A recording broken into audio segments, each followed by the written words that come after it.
A longitudinal section in Figure 1 in normality. Observe, please, spontaneous movements, pulsatory, actively and passively, and respiratory. In Figure 6.2.2, please notice the longitudinal course of the abdominal cava and the crus diaphragmatis dorsal to it. One can see in Figure 3 the normal course of inferior cava and its undercrossing by right kidney artery. Moreover, one recognizes enhanced lymph nodes metastatic. Differences in diameters according to respiration are shown in Figure 4. On the left side, left from our viewpoint, inspiratory and right expiratory. And here in Figure 5, one can find the normal depiction of liver veins. Here in Figure 6, it is respiration movements nicely transmitted to the neighborhood as a normal, of course, in this young and slim adult. In here, it is right heart congestion. In Figure 7, the diameters of hepatic veins and inferior cava enhance remarkably. This last case in Figure 7 is repeated now in Figure 8 and 9 on purpose in slightly variant sections because it is regarded as especially teaching. Background was a hitherto unrecognized heart failure on the basis of a valve mistake. For comparison, please note here in Figure 10 again normal anatomy. A reversible clotting of streaming coagula in Figure 11 as a spontaneous phenomenon, here in conjunction with a state of exsicosis.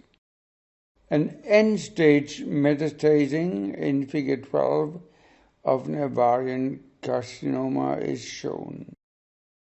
Neighborhood structures co-pulsate passively in Figure 13. This is true here in Figure 14 as well, and of course in real time too.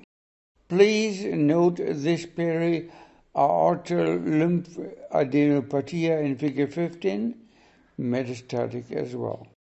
And here in Figure 16, it is an HCC directly invading the cava. Remarkably enough, the patient learning this diagnosis stopped alcoholism at once. The tumor mass of metastasis here in Figure 17 is remarkable as well.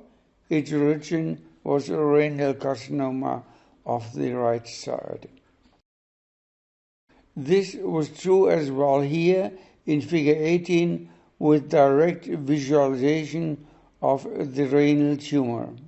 This case in Figure 19 remained unclear as further diagnosis was not consented. These lymph nodes in Figure 20 were in the end due to an NHL, whilst this lymphadenopathy in Figure 21 was due to metastatic disease. In Figures 22 and 23, one finds schemes representing the main arterial offsprings of the abdominal aorta, whilst here in Figure 24 it is celiac axis which is highlighted especially in a TS mode. Please note that the third offspring, arteria gastrica sinistra, is not so easily seen as the other branches schematically shown in the figure 15. This here in figure 25 is the classical aspect in echographia concerning the gastric sinister artery originating from a celiac axis. These two figures in 26 and 27 respectively show a stenotic celiac axis in a heavy smoker with a CF in the last picture, number 27. In figure 28, one can see the numerous enlarged lymph nodes surrounding the celiac axis. This celiac axis in figures 29 and 30 are more or less baked in lymphadenopathy. This occlusion of the celiac trunk in figures 31 and 32, same case, was asymptomatic. It was stented successfully anyhow. This patient as well was a heavy smoker. In figure 33, abbreviations are more or less self-explaining. Please note left gastric artery, origin again, highest upside arrow, and crus diaphragmaticus, lower arrows. A rather seldom, about 5%, variant of the course of Arteria hepatica right branch is shown in figure 34 and with CF in figure 35. Arteriosclerotic widenings are shown in these pictures and vessel impression in figures 36 and 37. Both figures 38 and 39, same case, show a seldom reason for medium biliary outflow hindrance, the obstruction by an arteriosclerotic aneurysm of arteria hepatica. The same case is shown after coiling in figure 40. The arteriosclerotic kinking in figure 41 concerns arteria hepatica. A mechanically distended DHC, ductus hepatoculatus, is here seen in figure 42. In ERC, here in figure 43, you see a marked impression of the DHC by the intercrossing right branch of arteria hepatica. A tumor cone of an HCC is depicted here in figure 44. Orientation in anatomy by intercrossing of the right branch of arteria hepatica is crucial. This aneurysm of superior mesenteric artery, here in figure 45, was without any symptoms. Superior mesenteric artery dissection in figure 46 was treated with a stenting as well. In figure 47, it was an arterial occlusion leading to symptoms. In figure 48, there is as well an arterial occlusion of superior mesenteric artery warranting stenting.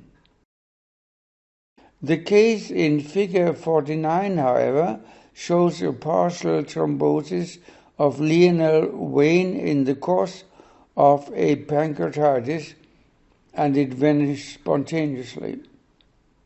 A not so seldom aspect in figure 50, which must not lead to confusion with real lymphoma. Here in figure 51, with real lymphoma para-aortic scene, the origin could not be cleared in this very old individual. This was different here in 52 with metastasis of a neuroendocrine tumor. And here as well, in this case of the small HCC, we could find in the liver in figure 53. This tumor mass in figure 54 was not so easy to oversee, belonging to a huge renal carcinoma. In here, in figure 55, one can rememorize the anatomy of kidney vessels, hilum. In this adult, it was a metastasizing prostate carcinoma blocking the ureter. And regarded strictly, this belongs not in this chapter, but it belongs rather to the chapter about vessels with peristalsis. Normality in the upper abdomen TS in figure 57, including nutcracker syndrome, we have described this already. Shows a normal aorta and arteria mesenterica inferior before the spine. As well here in figure 59, you have normal findings, and the urinary bladder is filled on purpose to serve as an acoustic window. An arterial aneurysm of the kidney in figure 60 needed operation in the sense of a nephrectomy. In here it is an outstanding varicosis in figure 61, so to say a very special mass. As well as this iliacal aneurysm is in figure 62, it had to be operated as well. And here we see the well-functioning result of such measures in figure 63. Here in figure 64, it is a kidney dystopia and not lymphadenopathy at all. Whilst here in figure 65, undoubtedly enlarged lymph nodes, parailiacal, are to be seen. This is the case as well here in figure 66. You see parailiacal lymphadenopathy. This subhepatic lymphadenopathy in figure 67 is noteworthy as well, and to be named as an NHL as well. These lymph nodes in figure 68 are without a pathology in this optimum upper abdomen transverse section. As here as well in figure 69, it is a ductus pancreaticus, which is by far too wide and concretion filled. This tableau in figure 70 shows lymphadenopathy, upper, and vascular pathology.